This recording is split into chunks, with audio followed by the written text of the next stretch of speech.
Pergunta 871. Pois que Deus tudo sabe, não ignora se um homem sucumbirá ou não em determinada prova? Assim sendo, qual a necessidade desta prova, uma vez que nada acrescentará ao que Deus já sabe a respeito desse homem? Peraí. Aí vem uma pergunta. Peraí, mas a aprovação é para Deus ou é para o homem? Leonardo da Vinci, 10 encarnações antes, estava lá tentando fazer uma máquina simples e não conseguia. Não, mas se Deus sabia que ele não ia conseguir, então para que ele fez aquilo? Não, ele fez aquilo porque é o exercício. Então ele está na lavoura, ele é um carpinteiro, ele está desenvolvendo seu intelecto, está desenvolvendo habilidades. Depois vai se tornar um marceneiro, depois ele vai se tornar um designer. Daqui a pouco ele está um inventor, aí daqui a pouco lá na frente ele é o Da Vinci. Tudo é um processo.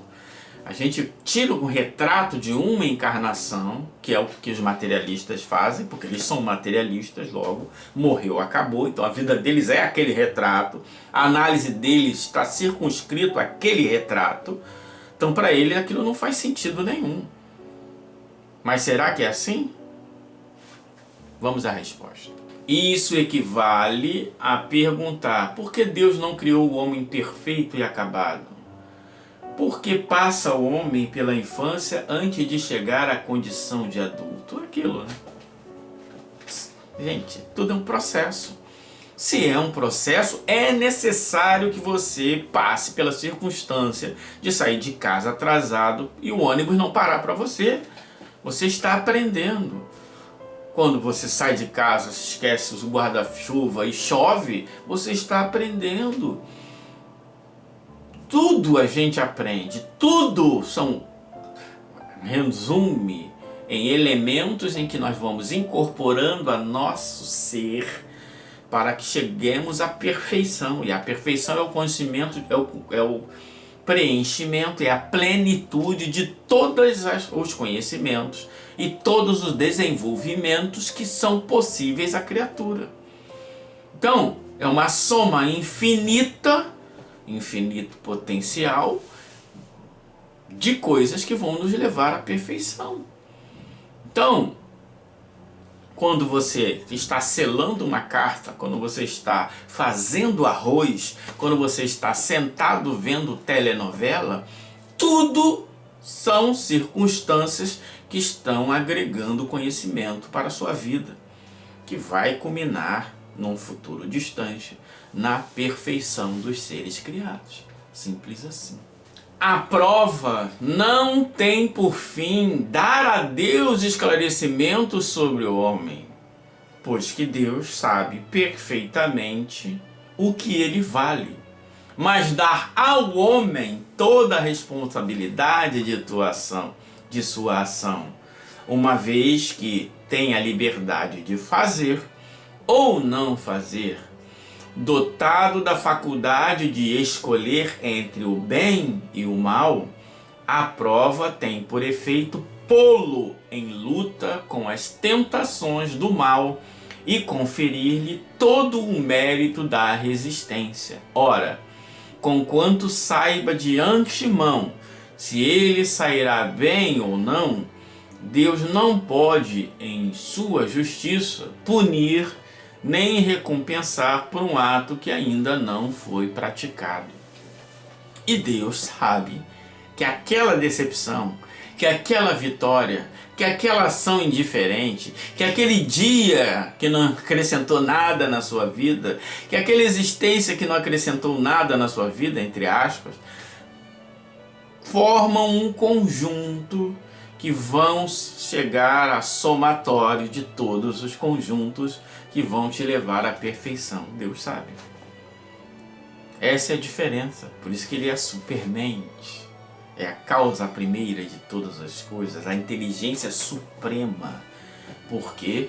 Porque Deus exatamente sabe que é importante aquele estágio, aquela queda, aquela pedra no caminho.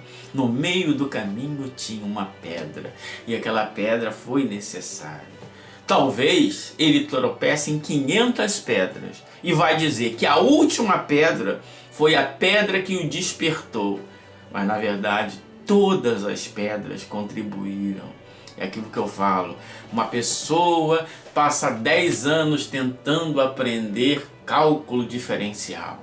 Ela faz uma aula, um ano com o professor, outra aula, outro ano com o professor, outra aula, outro ano com o professor, faz curso de verão, estuda, lê livro, não sei o que. Um dia ela assiste uma aula e desperta. Cara, esse foi o único professor que conseguiu me fazer conhecer cálculo diferencial e integral. Todas as suas ações contribuíram para você chegar neste momento. Desde o primeiro dia em que você não entendeu nada na aula, mas aprendeu o que é D, o que é F, o que é X, o que é sobre, o que é o símbolo de integral, o que é o símbolo de somatório. Você já está aprendendo ali para culminar lá na frente no despertar, no conhecimento. Para nós que gostamos de retrato, aquele foi o único professor que não foi o único professor. Todos os professores te ajudaram, todos os alunos que tentaram te ajudar, todos os livros que você leu, todos os momentos em que você meditou sobre essa matéria, te levaram a chegar lá. Só que a gente acha que foi uma única pessoa. É um equívoco de não entender o que é a vida. A vida é um processo. Comentários de Kardec. Assim sucede entre os homens. Por muito capaz que seja o estudante, por grande que seja a certeza que se tenha de alcançar bom êxito, ninguém lhe confere grau algum sem exame, isto é, sem prova. Do mesmo modo, o juiz não condena um acusado senão com fundamento num ato consumado, e não na previsão de que ele possa ou deva consumar o ato. É aquela questão do filme, né? Minority Report. Minority Report. É um filme muito interessante que tem a ver com as questões espiritualistas, né? Médiuns ou sensitivos viviam num mecanismo, né? Só que bem americano, né? Médiums num mecanismo, e eles tinham previsões e as interfaces conseguiam captar essa previsão e a partir dali criavam um evento. Esse evento se resumia, por exemplo, vai acontecer um assassinato, o Jorge vai assassinar Jabutão. Jorge vai assassinar Jabutão no dia tal. Aí saía ali. A polícia preventiva já saía e prendia a pessoa naquele momento. Ou próximo, né? Porque o filme, claro, para dar emoção, ninguém fazia previsão com anos antes, né? A previsão saía horas antes. Então, com aquela previsão, ele mandava para o juiz expedia um mandato. Olha que coisa interessante, né? Em medir um mandato, os caras chegavam na hora do cara ir matar a pessoa, né?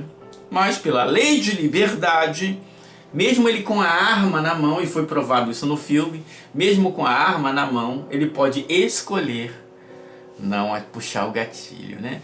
Então, mas esse filme do Minority Report é muito interessante sobre essas questões, né? Então, vale a pena aí assistir e refletir sobre essa questão do conhecimento do futuro aqui. Então, ninguém pode ser condenado pelo futuro.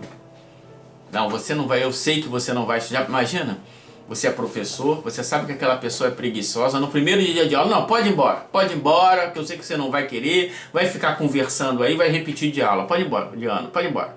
Não, né?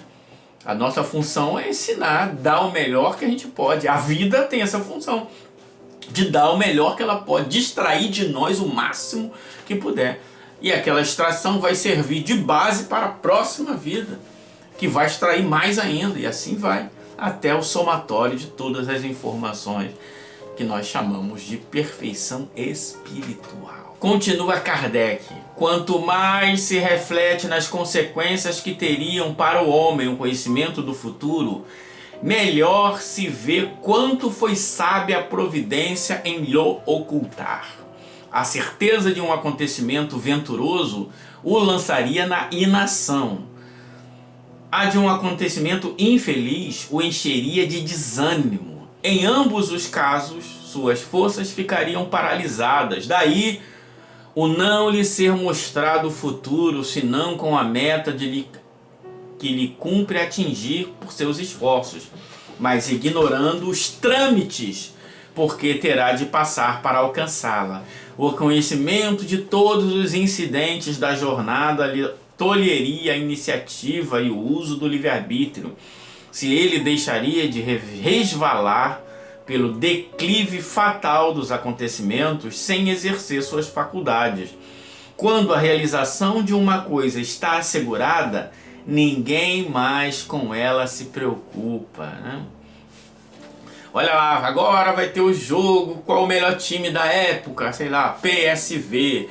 O PSV vai jogar com o time de bombeiros de São Gonçalo. Aí vai, quem vai querer? Ah, não quero ver isso não. Eu sei que vai ser goleada, eu não vou. Agora, ó, existe uma expectativa, aí você vai. Então, essa é a questão. Fulano de tal vai vender o carro, vai vender uma casa para fazer uma festa mega de casamento, porque ele quer demonstrar todo o amor naquela ação material. Ele vende um carro, faz a festa de casamento, mas se ele soubesse lá que no futuro aquela pessoa de repente ia abandoná-lo, ia matá-lo, eu não vou nem casar com fulano. Imagina. Então o futuro é uma coisa muito complicada, né? Primeiro você cai na preguiça ou no desânimo, ou é isso aí mesmo, fulano de tal vai conseguir, para que eu vou me esforçar? Uma hora ele vai chegar lá. Não, a vida, todos nós é trabalho, tudo é trabalho. Trabalho é toda ocupação útil. E agora capítulo longo, texto longo. Resumo teórico do móvel das ações humanas. Muito interessante, o móvel da ação. O móvel da ação é tudo. A ação é a consequência do móvel da ação. A condenação é consequência do móvel da ação. Deus julga a intenção. Deus julga a intenção. Fulano de tal deu uma pizza para quem estava com fome. Deus julga a intenção. Fulano de tal ajudou o fulano que estava precisando. Deus julga a intenção. Fulano de tal distribuiu 7.000 toneladas aos pobres. Deus julga a intenção. Qual foi a intenção? Então vamos lá. A questão do livre-arbítrio se pode resumir assim: o homem não é fatalmente levado ao mal. Os atos que pratica não foram previamente determinados.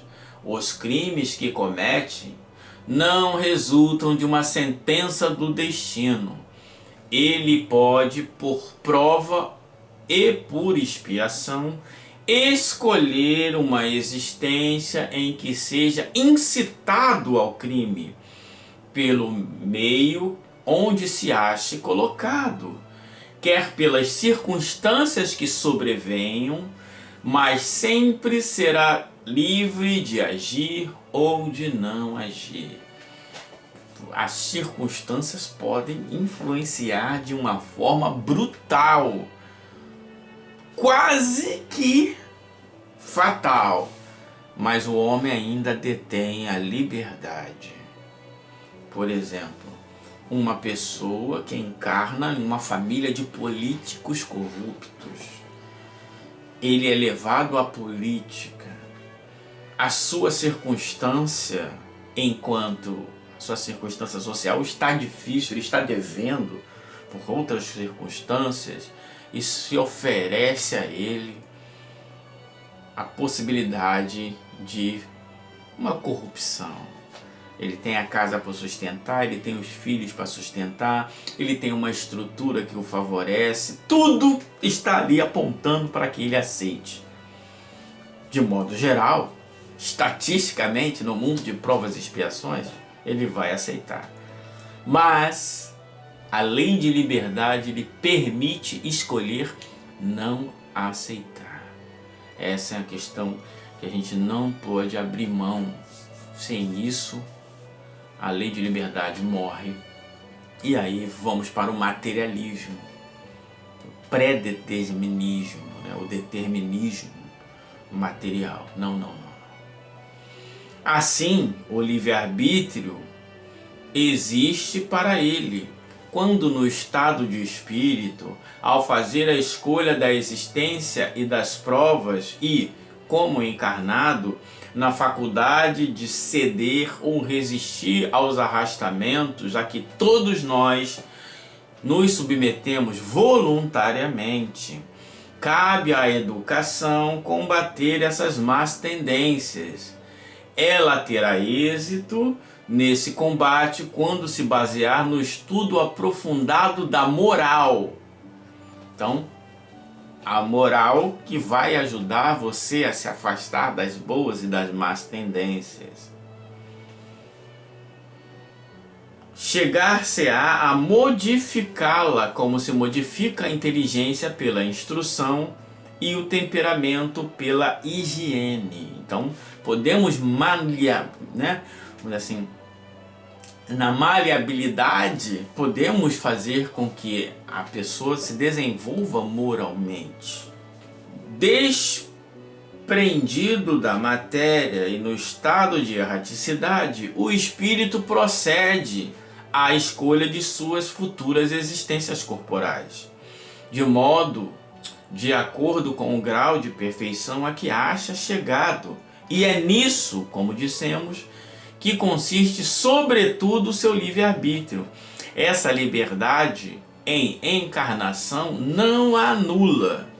Se ele lhe cede à influência da matéria, é que sucumbe nas provas, que por isso mesmo escolheu.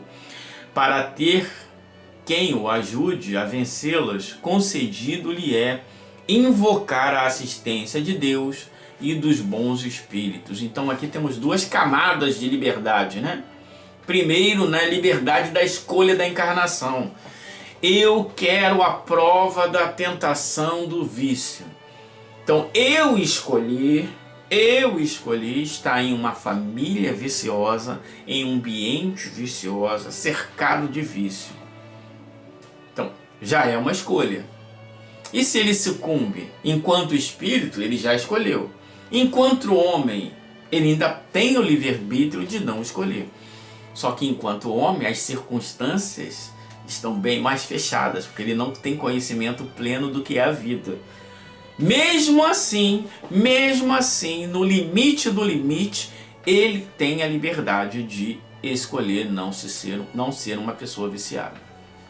Assim como tem pessoas que é filho de traficante, neto de traficante, amigo de traficante, e a pessoa não se torna traficante. Vai viver uma vida simples, com poucos recursos e honesta. Tem outros que nascem numa vida farta, com muitos recursos, e escolhem ser traficante. É liberdade. Sem o livre-arbítrio, o homem não teria culpa por praticar o mal, nem mérito de praticar o bem. E isto a tal ponto será reconhecido que, no mundo, a censura ou elogios são feitos à intenção, isto é, à vontade. Ora, quem diz vontade, diz liberdade. Nenhuma desculpa poderá, portanto, o homem buscar para seus delitos na sua organização física sem abdicar da razão e sua condição de ser humano, para se equiparar ao bruto. Se for assim, quanto ao mal, assim não poderia deixar de ser relativamente ao bem. Mas quando o homem pratica o bem, tem grande cuidado de averbar o fato à sua conta, como mérito, e não cogita de por ele gratificar aos seus órgãos, o que prova que, por instinto, não renuncia ao despeito da opinião dos proponentes de certos sistemas filosóficos, ao mais belo privilégio de sua espécie, a liberdade de pensar. Então é interessante, né? Peraí, vamos fazer uma constituição 100% materialista. Então, ora, se tudo é reflexo da matéria, fulano de tal, ele matou. Não, mas ele matou porque o corpo dele, a constituição genética dele estava preparado para ser assassino. Ele tem o gene de assassino. Fulano de tal traiu. Não, ele tem o gene de traidor. Fulano de tal é preguiçoso. Ele tem o gene da preguiça. Fulano de tal é quizumbeiro. Ele tem o gene da quizumba. Pronto. Ninguém pode ser condenado, porque é uma questão natural. Como aquela historinha, né, do escorpião e do elefante, né? O escorpião quer atravessar o rio, não consegue porque tem uma correnteza grande, e aí ele pede o elefante, elefante, elefante.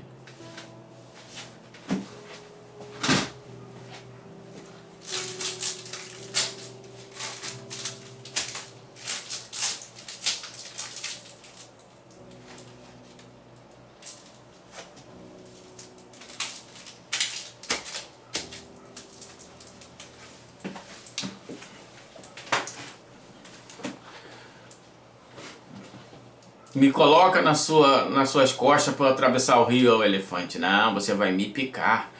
Aí o escorpião fala, não, mas como é que eu vou te picar, cara? A gente vai estar no meio do rio, se eu te picar você morre, eu morro também. Aí o elefante, é verdade. Aí no meio, quando eles estão atravessando, né, o elefante permite, quando está no meio do caminho, o escorpião vai, pica ele. Vamos fingir que um escorpião é capaz de matar um elefante com a picada, né? Não deve ser possível não, mas tudo bem. Aí ele fala, caramba, vamos morrer, por que você fez isso? Aí o escorpião fala, é a minha natureza. Então, é exatamente aqui que Kardec está argumentando, né? Se fosse assim, não, falando de tal, matou, não, mas é a natureza dele. Falando de tal, ele não estuda, é a natureza dele. Então, se é isso, não tem liberdade. Vê se alguém cria um sistema desse. Não, porque sabe que nós temos escolha. No fundo, todo mundo sabe que temos escolhas. Então, o resto é falacioso. A fatalidade, como vulgarmente é entendida, supõe a decisão prévia e irrevogável de todos os sucessos da vida, qualquer que seja a importância deles. Se tal fosse a ordem das coisas, o homem seria uma máquina sem vontade, sem que lhe serviria a inteligência, se estivesse invariavelmente dominado em todos os seus atos pela força do destino. Semelhante doutrina, se verdadeira, conteria a destruição de toda a liberdade moral. Já não haveria para o homem responsabilidade, nem por conseguinte bem nem mal, crimes ou virtudes. Não seria possível que Deus, soberanamente justo, castigasse a criatura por faltas cujo cometimento não dependeria delas, nem que as recompensasse pelas virtudes de que nenhum mérito teriam. Ademais, tal lei seria a negação da do progresso, porquanto o homem, tudo esperando da sorte, nada tentaria para melhorar a sua posição, visto que não conseguiria ser mais nem menos. Que é a versão que algumas pessoas têm, né? Deus deu um santo. Deus deu um santo? Como assim? Por que Deus criou um ser cheio de virtudes e criou um outro ser cheio de vícios? Cadê a justiça? Não, aquele que é santo, ele é santo pelas suas virtudes, pelas suas conquistas, pelo seu progresso intelectual e moral. E o outro é vicioso porque pode ser até mais velho espiritualmente do que o outro, mas o outro trabalhou. Então essa ideia, né, de o destino está escrito, isso aí é totalmente contrário à doutrina dos espíritos. Contudo, a fatalidade não é uma palavra vã. Existe na posição que o homem ocupa na Terra, nas funções que aí desempenham em consequência do gênero de vida que seu espírito escolheu como prova, na expiação ou missão, ele sofre fatalmente todas as vicissitudes dessa existência e todas as tendências boas e más que lhes são inerentes. Aí, porém, acaba a fatalidade, pois da sua vontade depende ceder ou não ceder essas tendências. Os pormenores dos acontecimentos, esses ficariam subordinados às circunstâncias que ele próprio cria pelos seus atos, sendo que nessas circunstâncias podem os espíritos influir pelos pensamentos que surgiram. É aquilo. Se Jesus morreu com 33, teoricamente, mas e se Jesus morresse com 80? Teria rugas, teria problemas, os seus músculos iriam ter uma decrepitude, como todo, faz parte das vicissitudes da vida corporal. Então, fatal é o momento em que você escolhe na encarnação, como nós falamos aqui já nas perguntas anteriores. Tudo que vem depois são escolhas. Então, você pode, como Faraday, né, ser analfabeto, filho de analfabeto, neto de analfabeto. Isso não significa que ele vai terminar a vida analfabeto. Agora, existe uma tendência. Se ele não, pela sua vontade, pelo seu trabalho, não buscasse se esclarecer, e pelas circunstâncias também, porque ele pode buscar se esclarecer, mas não tem a possibilidade. Ele foi trabalhar numa gráfica de patentes da universidade, então ele pôde estudar artigos científicos, e ele já era um ser com certos conhecimentos prévios também, e isso facilitou. E aí ele conseguiu, mas a fatalidade acabou no momento em que ele escolheu encarnar naquela família, naquela circunstância, naquela cidade, com aquela posição social. A fatalidade acabou aí. Tudo mais é trabalho dele. A fatalidade, portanto, está nos acontecimentos que se apresentam por serem esses consequência da escolha em que o espírito fez da sua existência de homem. Pode deixar de haver fatalidade no resultado de tais acontecimentos, visto ser possível ao homem, pela sua prudência, modificar-lhe os cursos, como eu falei do Faraday aqui. Nunca há fatalidade nos atos da vida moral. Nunca há fatalidade nos atos da vida moral. Então ninguém está fatalmente fadado a casar com fulano. Ninguém está fatalmente fadado a fazer a caridade a cicrano. Ninguém está fatalmente fadado a apunhalar o outro, não. A vida moral não há fatalidade, só nas questões materiais. Na morte é que o homem se acha submetido em absoluto à inexorável lei da fatalidade, pois não pode escapar da sentença que lhe marca o termo da existência. Nem ao gênero de morte haja de cortar a esta o fio. Então, o gênero de morte, a morte é fatal, o gênero de morte não é fatal. Ai, fulano de tal, ele morreu enforcado porque na outra encarnação ele enforcou pessoas. Ai, esses fofoqueiros do além adoram essas tabelinhas de Excel. Não. A morte é só um retrato. Agora, depois que morreu, por que é fatal? Não dá para voltar. Não dá para voltar. É por isso que é fatal. Morreu, acabou. Fatal, pum, morreu. Como vai morrer? Aí depende das circunstâncias, tipo de vida, tipo de morte, etc.